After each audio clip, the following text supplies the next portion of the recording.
ये पत्थर तुम्हारे पास कहां से आया? तुम्हें इससे क्या मतलब? क्योंकि ये किसी बड़े धनवान या किसी चोर के पास ही हो सकता है। ये मुझे मेरे आचार्य ने दिया है। तुम इसका मूल्य बताओ। ब्राह्मण देवता, मैं तो एक मामूली जौहरी हूं।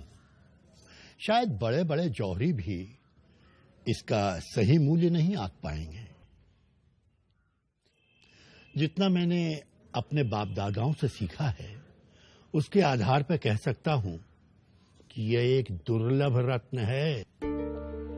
जरूर किसी सम्राट ने गुरु दक्षिणा में तुम्हारे आचार्य को यह रत्न दिया होगा। इस गांव में तो क्या, राजधानी में भी मुश्किल से कोई इसका मूल्य दे पाएगा या खरीद पाएगा। जौहरी इसे बहुमूल्य बता रहा था, और दूसरों के लिए ये पत्थर। आपने जानते हुए कि ये मूल्यवान है, मुझे इसे दूसरों के पास बेचने के लिए क्यों भेजा आचार्य? ताकि तुम ओम का मूल्य जान सको। जैसे इस पत्थर का मूल्य हर कोई नहीं जान सका, यानी इसका मूल्य गुप्त है, हर कोई उसे नहीं आंक सकता। केवल पारखी आंखें ही पहचान सकी कि यह पत्थर नहीं, रत्न है। उसी तरह ओम भी एक रत्न है जिसका मूल्य गुप्त है। जो नित्य ओम जप रहे होते हैं, वे भी इसका मूल्य, इसका रहस्य नहीं जान पाते। जो नित्य ओम जप रहे होते हैं, वे भी उसका मूल्य, उसका रहस्य नहीं जानते। यह कैसे संभव है सूत्रधार? है ना मजेदार बात? शायद इसीलिए ओम का महत्व समझाने के लिए पुराणकारों ने एक अद्भुत कथा की रचना की। भारतीय पौराणिक परंपराओं के जाने पहचाने पात्र और कथा ओम के अर्थ की। प्रजापति, प्रजापति, प्रणाम प्रजापति। मुझे आपसे एक प्रश्न पूछना है। पहले सांस तो ले लो। पूछो, क्या पूछना है? सभी कहते हैं कि प्रजापति के पास सारे प्रश्नों का उत्तर है। क्या आपके पास है? तुम्हारा प्रश्न क्या है? ओम का अर्थ क्या है? यह कैसा प्रश्न है? क्या आपको ओम का तात्पर्य पता है? नहीं ना? तो मैं पार्वती पुत्र आपको अपना बंदी बनाता हूं। चलिए मेरे बंदी बनिए। रचनाकार ने स्वयं को अपनी रचना के हवाले कर दिया, पर इससे देवों में हड़कंप मच गया। सृष्टि में रचना थम गई। क्षण भर में फूलों ने खिलना बंद कर दिया, पेड़ों ने फल देना बंद कर दिया। परेशान देवों ने सृष्टि के संहारक शंकर से गुहार लगाई, और देवताओं की प्रार्थना पर आशुतोष शिव ने कार्तिकेय से पूछा, कार्तिकेय, तुमने प्रजापति को बंदी क्यों बना रखा है? जिनके पास सभी प्रश्नों का उत्तर होना चाहिए, उनके पास मेरे प्रश्न का उत्तर नहीं है। बंदी मैंने नहीं, उन्होंने स्वयं को बनाया है। क्या जिसे ओम का अर्थ नहीं पता, वो अज्ञान के अंधकार का स्वयं बंदी नहीं? क्या तुम्हें ओम का अर्थ पता है कार्तिकेय? क्या आपको ओम का अर्थ पता है पिता? मैं तुमसे जानना चाहूंगा। तो उसके लिए आपको मुझे अपना गुरु स्वीकार करना होगा। ठीक है, मैं तुम्हें अपना गुरु स्वीकार करता हूं।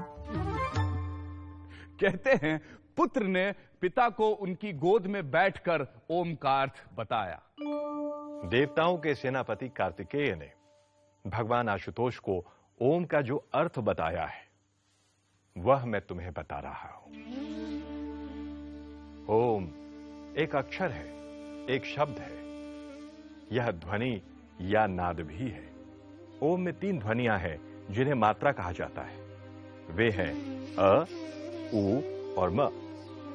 जब अ और उ मिल जाते हैं तो ओ बनता है, और जब इस ओ से म जुड़ जाता है तब ओम बनता है। किसी भी व्यक्ति की, चाहे उसकी मातृभाषा कोई भी क्यों ना हो, जब वह उच्चारण के लिए मुंह खोलता है तो स्वाभाविक अकार की ध्वनि ही निकलती है, और जब वह उच्चारण के अनंतर मुंह बंद करता है तब केवल मकार की ध्वनि सुनाई पड़ती है। और जब वह होठों को पास लाकर मुंह को आधा खुला और आधा बंद रखता है, तब ऊकार की नैसर्गिक ध्वनि सुनाई पड़ती है। यानी जब मुंह खोलते हैं तो अ, मुंह बंद करते हैं तो म, और दोनों के बीच ऊ की ध्वनि सुनाई देती है। इसलिए सारी भाषाओं की सारी ध्वनियां, चाहे वे स्वर हों या व्यंजन, वे सब ओंकार के अंतर्गत ही आती हैं।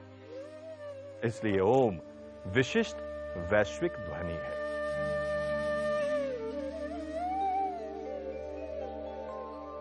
ओम ईश्वर का प्रतीक भी है। मांडुक्य उपनिषद के अनुसार जागृत अवस्था का समग्र जागृत प्रपंच ओंकार की प्रथम मात्रा अ से अभिव्यक्त होता है।